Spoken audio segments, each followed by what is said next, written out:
Since Gordon was still at the works and Henry was staying overnight on the other railway, James had to take the midnight express, and he wouldn't stop talking about it.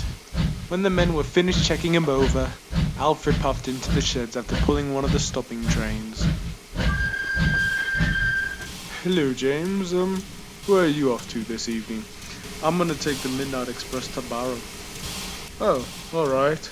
By the way, I saw Percy shutting vans behind your coaches. Are they luggage vans? No, goods. Ammunition mainly. It'll be dropped off at Barrow when another engine's gonna take it onward. Oh, well, good luck. I heard a storm might come. Thanks for the warning.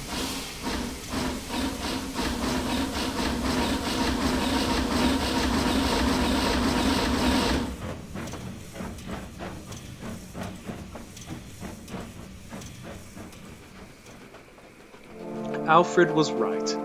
The storm came and hit the little island harder than what anyone had expected. Engines and their trains alike came late, and some stations and workshops had to close up early because of the weather conditions.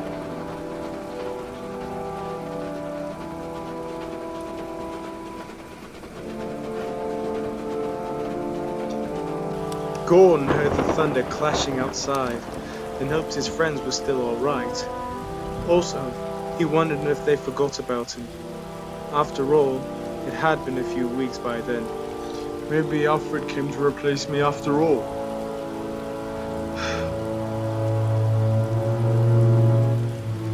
Just then a man he hadn't seen before opened the doors of the works and closed it behind.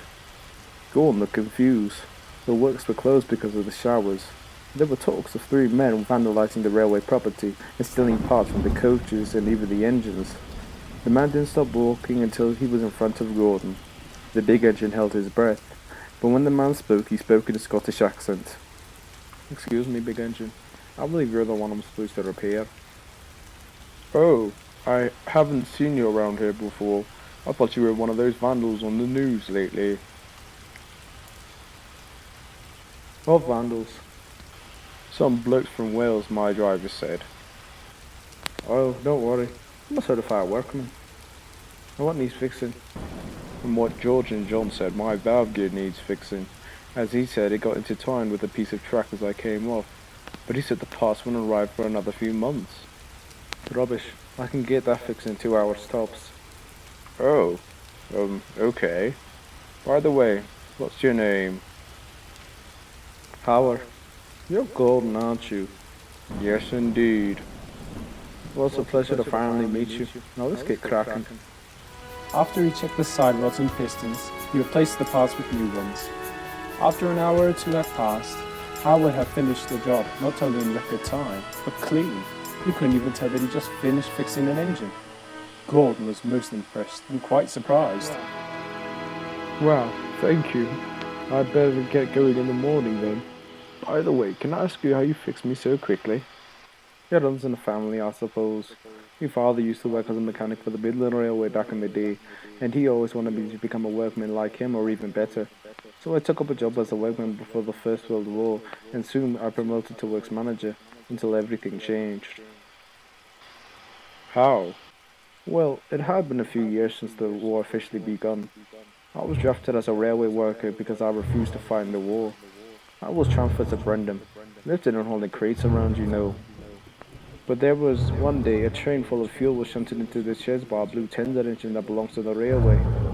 But the engine was cocky and wasn't paying attention, and unfortunately bumped the tankers too hard, and the tankers exploded and caused a chain reaction to the rest of the train. The engine was beyond saving. We all had severe burns from the explosion. I lost 8 good friends that day, and the engine had a huge crater in its boiler." What was its number?" "The engine was so messed up you can't even tell if it was a tank engine or not." Gordon stayed silent.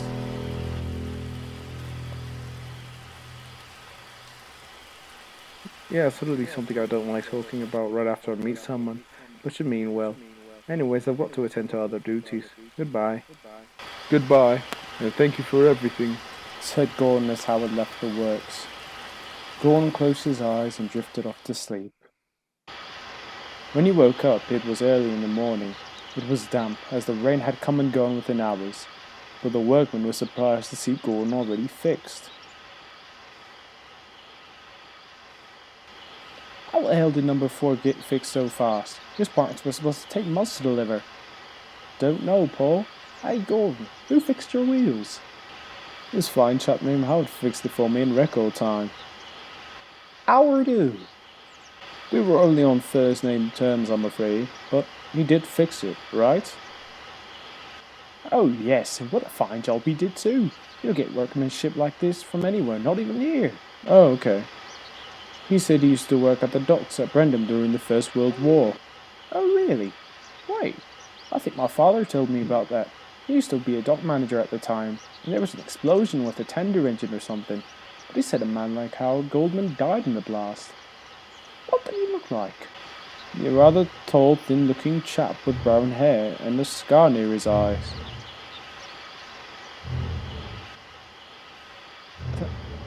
That's the same description that the paper said as well. Gordon was nervous. So what should we do? Nothing. I mean, he didn't do any harm. Besides, the police can't arrest ghosts, can they? Anyways, I'm calling the director, fireman, and driver to see what work you can do. Is that alright? Alright, said Gordon, who was a little shaken up from the whole ordeal.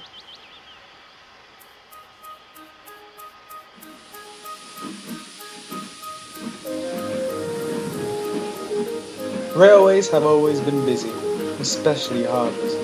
But when war broke out for the second time in 1938, they were vital to get goods as well as passengers like troops to and from the front lines. The railway used highly experienced engines only to take goods and shunt them in places where they could be easily hidden but still accessible. One of these engines was Simon. He was already an old engine by the time he came from the other railway, but his shedmaster insisted that he should go to SODOR since he had good experience with the trucks and coaches.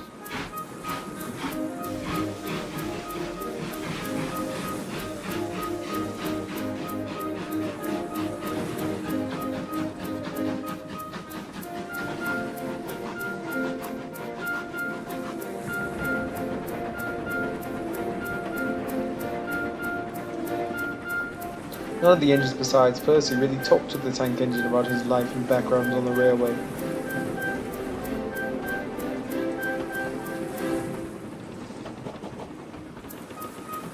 But one day that would all change when Alfred, Simon, and a marine tank engine named Colin were trapped in the sheds by faulty points. Colin was complaining bitterly and kept rushing the workmen to fix the points faster and faster, as he was a rather fusspot engine. But they didn't care what Colin said. The main concern was how to get Simon and Alfred out. Alfred needed to take an important shipment of tanks to Ballyhoo yards, and Simon had to shunt the train. But that didn't stop Colin from complaining.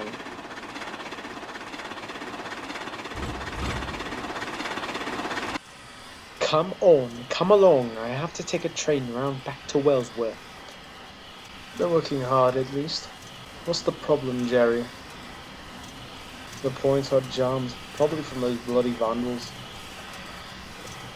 Alfred looked confused. You mean the vandals that Simon caught a few nights ago? Simon sighed. I wish. The vandals are 3 men instead of 2, and from what I hear, they're not German. I see. Have they been doing this long? It's only been a couple of weeks. And that's how long we're going to have to wait until these points are fixed, huh? We'll just have to wait. Anyways, how long have you lot worked on the railway? I've been working on the railway since the Wellsworth and Surrey line was built, and now it's its first engine in around 1876. Wow, you're older than me! Come on, I'm just pushing 70. He chuckled. What about you, Alfred? When were you built? I was built in Stratford in 1911, but I came to SODOR in 1914. Interesting. I was built in 1913, right before the Great War even started. I was, well, cheeky and cocky when I first left Doncaster Works that year, but I was a hard worker and shunted a lot of very important goods and passenger trains. Simon paused. Speaking of all this carelessness with points, it brings back a story from my youth after the First World War. Please tell us about it." Simon smiled at the two engines and began his tale.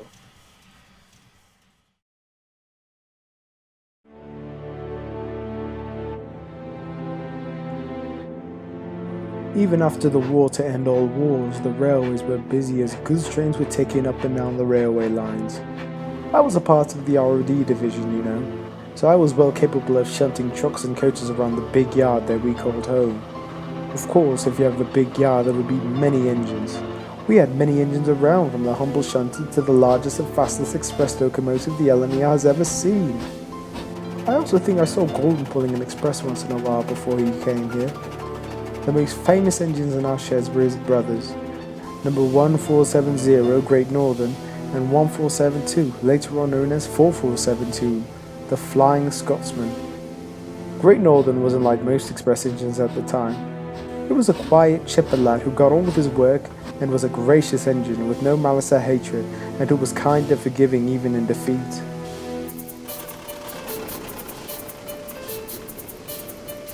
Bloody hooligan!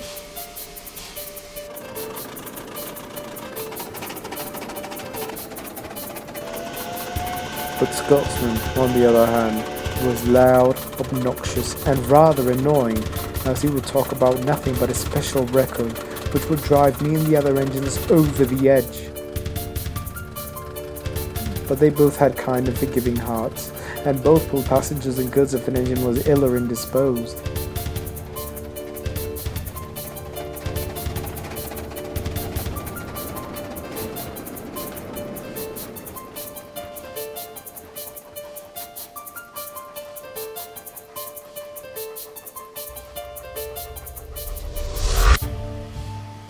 Remember one day, in the crisp air of 1936, there would be winds of change as an engine was in a siding that looked rather odd.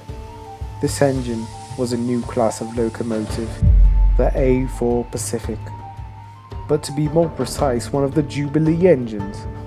By that time, the first batch were the only batch of locomotives out. While the A3s were made for passenger trains, the A4s were made for speed, and speed alone. The passengers did enjoy the comfort that the A4s brought, but they longed for their A3 locomotives. But the engines had proven they could be fast, or even faster than the A3s before them. One of them was built in Doncaster Works in the fall of 1936. His name was Silver Bullet, and by far he was the most disrespectful and disgusting engine in the sheds, maybe in the entire LNER itself. He would boast that he was faster and streamlining would be the future, and ripped into other engines who thought otherwise. The only engine who couldn't stand him more than anyone else was Scotsman, who believed that engines should respect the ones built before them, not disrespect the legacy and impact on the railway. One day, Scotsman was sitting in the shed sizzling and waiting for his fire to build up. He was caught up in a vicious row with the A4 again, and he was in a sulky mood. Soon I arrived at the sheds to tell him his coaches were waiting at the platform. "Scott, your coaches are ready." "Oh dear, what's wrong, dear engine?" "It's that silver cheese wedge. He thinks since he beat my record, that we are the things of the past." "But you lot have expresses and passenger duties. Besides, they can't replace you. You're known everywhere, even in the Midlands." "I suppose. But I still hope to see that engine fail. Trust me, we all do. And I couldn't be more right in my life. But it would take a full year, so it became more chilly. The railways began to be coated in thick ice and snow.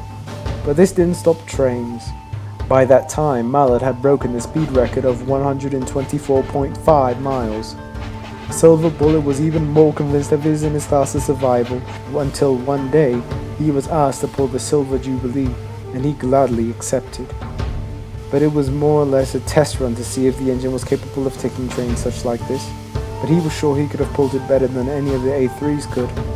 There had been more carriages added to take the fine dining train, which were behind the other coaches. When the train was ready, Silver Bullet departed. Even though the tracks had been cleared by J39 earlier that day, the thick coat of ice stayed on the rails. The A4 was going at a dangerous speed. I was sitting at a red signal next to Great Northern when Silver Bullet whizzed by. show off. Never mind that, he's going at a dangerous speed. Oh no, the Scotsman's coming on the same way. We must stop him, we must! Silver Bullet was running at top speed and galloped over the junction. Where he saw his station, he tried to brake but skidded on the ice. Oh no! He was thrown into a siding and hit the buffers with a bang!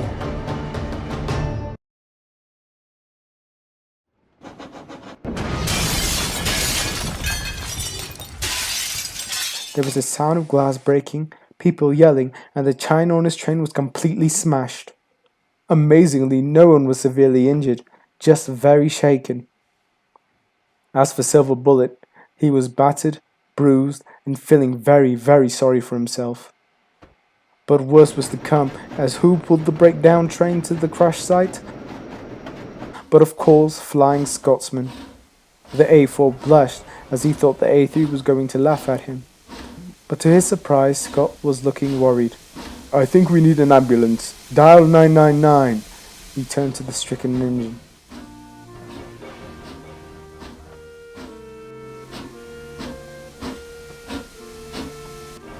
"Are you alright?" Scotsman said.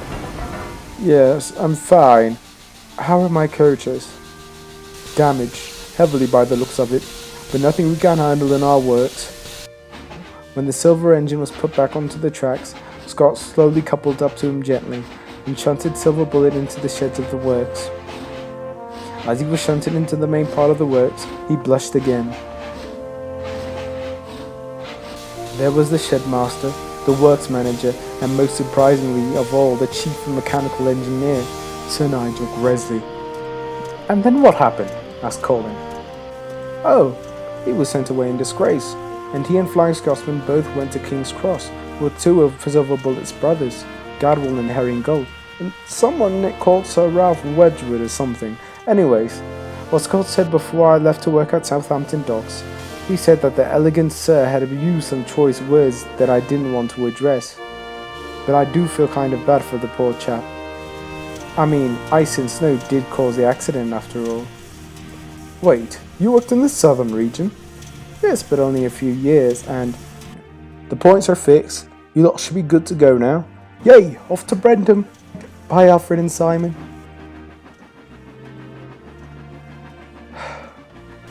"Is everything all right?" Yes. "Let me get your trucks ready." "Okay, if you say so."